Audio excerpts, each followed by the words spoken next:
I failed my duty. I failed as a hunter.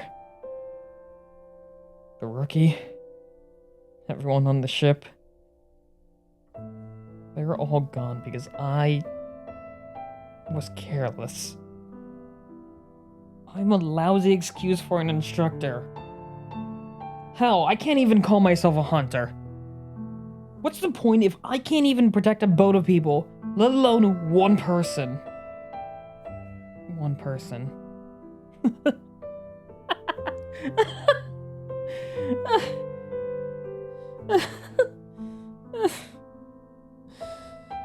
Sorella, if you're watching me from up there,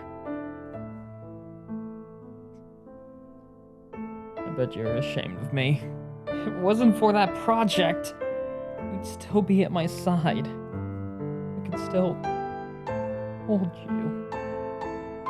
And it'll be that project that brings the rookie back. It's the perfect plan. If I can just get it to retrieve me once again, like it did so long ago, I'll be able to go back at least 12 hours. This time, with the knowledge of what I have now, this time, I'll save everyone. Sorella, your death will not be in vain. I will save everyone on the ship. I will save the rookie. Beginning retrieval protocol now.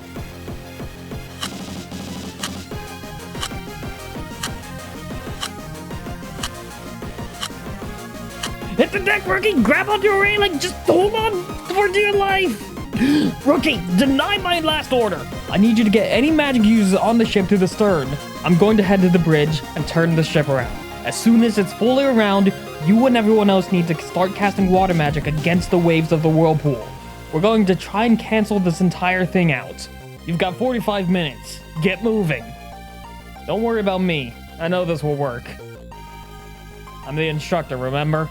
I'm not meant to lose. Not now, and not ever again. For the safety of humanity, let's set sail towards danger.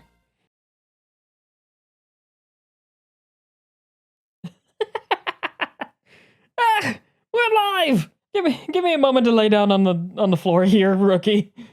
I'll go over the Charybdis here in a moment. I need a breath. Woo!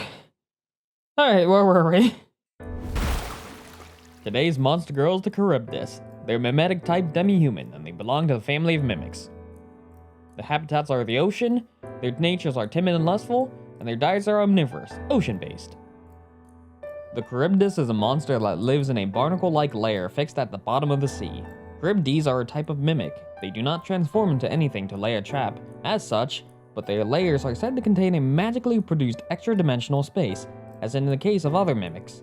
Their bodies contain a high concentration of monster mana, which discharges intermittently from the holes in their exoskeleton, causing a steady stream of bubbles to flow up from their layers. A Charybdis acquires a man for sustenance and reproduction by periodically generating a massive whirlpool centered above her lair, sucking everything above down into her abode. Though timid, she is very lustful. If a man is pulled into her lair, she will bear herself to him and spread her labia with her fingers, inviting him in. Her open vagina releases mana far more concentrated than the mana discharged from her exoskeleton. The moment he is exposed to it, he thrusts forward, spearing her with his engorged member as if drawn in by a riptide. As Charybdis are very greedy, once one has engulfed a penis in her to her body, she will use her arms and legs to bind the man close and suck him in further to devour deeper delight. The holes in her exoskeleton, which contain fleshy membranes very sensitive to pleasure, and her mouth, open now and again to gasp, also emit just enough seductive magic to keep him right where she wants him. Every orifice of her body is perfectly designed to gorge on his penis and its pleasure. Moreover, as the man proceeds to thrust his bold protuberance into every orifice of her body, she experiences an ecstasy almost too great for a monster to bear. The only way she can satiate such a hungry pleasure is to urge him to violate every orifice of her body with even greater force. It is common for a Charybdis whirlpool to suck up an entire ship. In this case, she simply selects her favorite man and tosses the rest out of her lair. Some of these men are washed up ashore or out to sea, only to find themselves soon at the whims of other monsters looking nearby. In particular, the Scylla has a reputation for loitering near the Charybdis lair to catch what she spits out. Charybdis are too timid to say so definitely, but scholars believe that they do not hold a high opinion of these Scyllas, who often empty out ships as soon as the Charybdis whirlpools immobilize them, thus cheating them out of their meal. And thus, a Charybdis threat level is severe. They can pose a threat to multiple hunters, and they're not meant to be trifled with. So how will you deal with one? Well, let's take a look.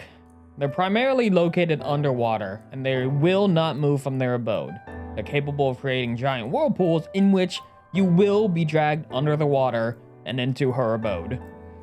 If you find yourself in a Charybdis location, you have to leave immediately. If you're already caught in the whirlpool, find some way to escape it, either by going against the flow or trying to leave it entirely via some airborne manner. If you've already been caught, then all you need to do is follow their whims. You'll be fine. If you really need to get away, you can use some sort of mana disruption to give but a moment of clear thought to pry yourself out and swim away. Rookie, we're abandoning our current quest to get the repair materials for my gauntlets. Put simply, I made a deal with a higher power, I guess you could say.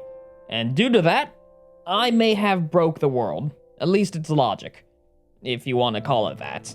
If you can remember before your early days in training, you may remember that monster girls didn't used to be so violent. They didn't attack humans quite as much as now. And so our new quest is to figure out how much damage I've caused has changed the world, and how do we change it back.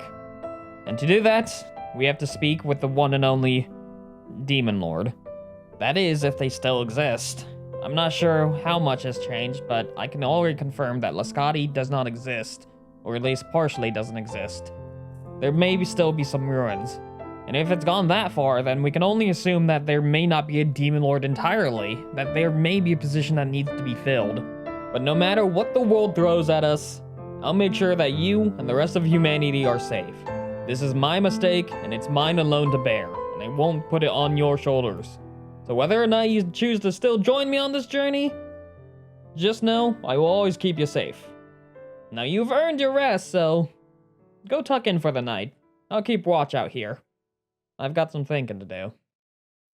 Thank you for joining me for today's hunt. If you enjoyed the video, please remember to like, comment, and subscribe. It greatly helps out the channel. But if you want to see more of my content, you can check out all my socials in the description below. You can see me live on Twitch, or you can check out my gameplay channel. I hope to see you all soon, and remember, stay safe, and good hunting, everyone.